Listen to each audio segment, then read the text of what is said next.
Hello everyone, welcome back to my channel.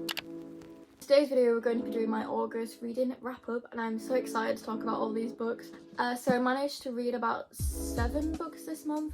I'm definitely out of my reading slump. So the first book I read was Fourth Wing by Rebecca Yarros and I picked this up in the works for £10, such a bargain. I feel like everyone has heard of this book and it is very hyped, but it's so worth all the love and attention it gets. The reason why people don't read this book is because they're scared it doesn't live up to the hype, but it does. It's so amazing. It was such an emotional roller coaster.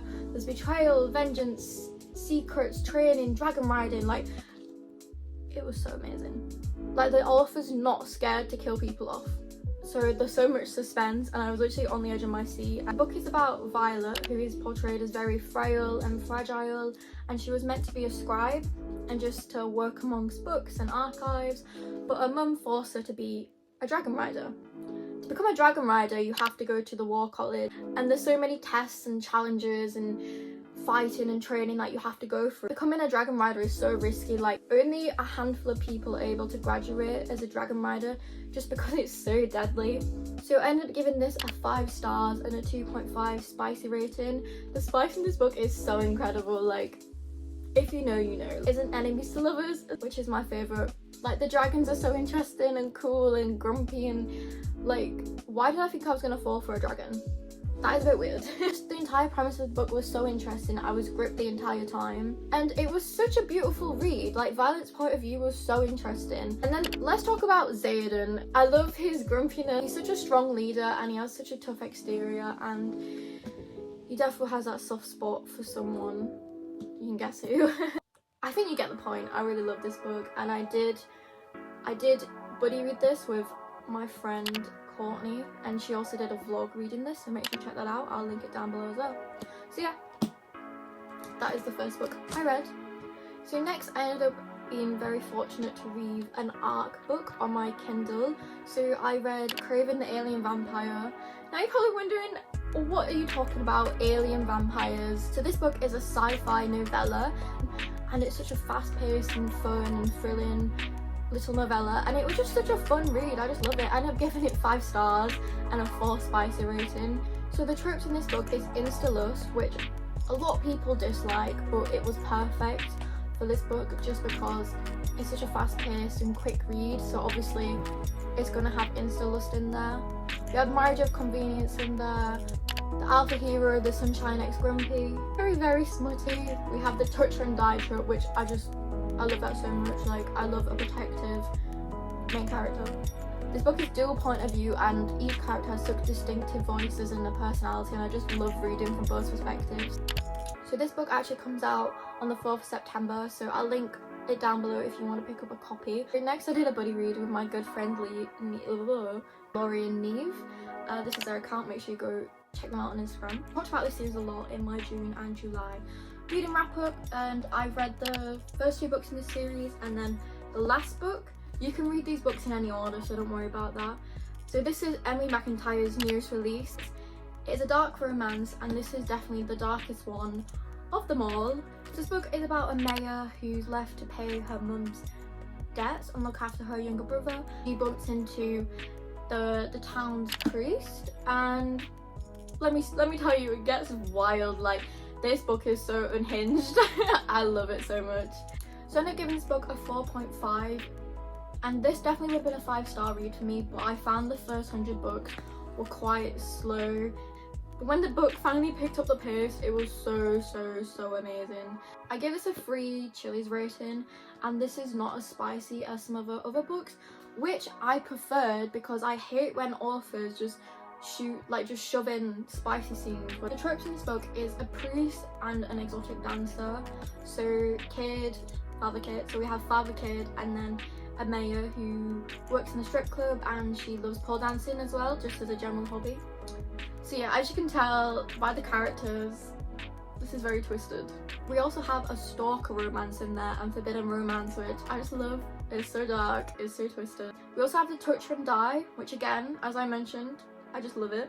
So this is the Fractured Fairy Tale, which takes the characters from The Hunchback to Notre Dame, which kind of twists the whole story and makes it into its own. I really loved how Ame was so devoted to to her little brother, and she was so determined to pay off her debts, even though it literally kind of ruined her, and it was so emotionally draining and exhausting. Of the pole dancing aspects, it's so amazing to see it portrayed as like a form of like art and expression, because she can embrace and reclaim back her sexuality through this art form. And let me tell you, Cade is so unhinged. Jail. This man needs jail. This man needs a psych ward. Like, he's literally like, this man has so many like monsters and demons inside of him. This man is actually a monster, but he's so determined to getting other monsters off the street. I mean, like, slay though. I really love the glimpse and flashbacks into his childhood, because it doesn't justify his actions, but it kind of explains it and helps you understand his character more, and I just love that depth in this book. It was very tragic as well, by the way. And then my friend forced me to read the Shatter Me series, and I'm so glad I did. I did a full reading vlog of this on my channel. If you wanna, I'll link that below if you wanna check this out, so you'll get my full thoughts and reaction in there. It was such a roller coaster, and I just love reading this series, and I just thought it was cool that I could get my reactions to them.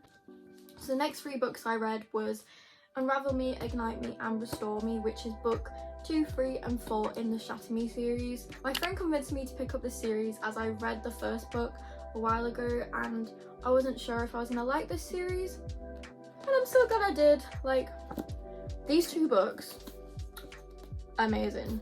I'm not gonna go into too much depth about these. If you want my full thoughts on these 3 books, then as I said, my video will be down below.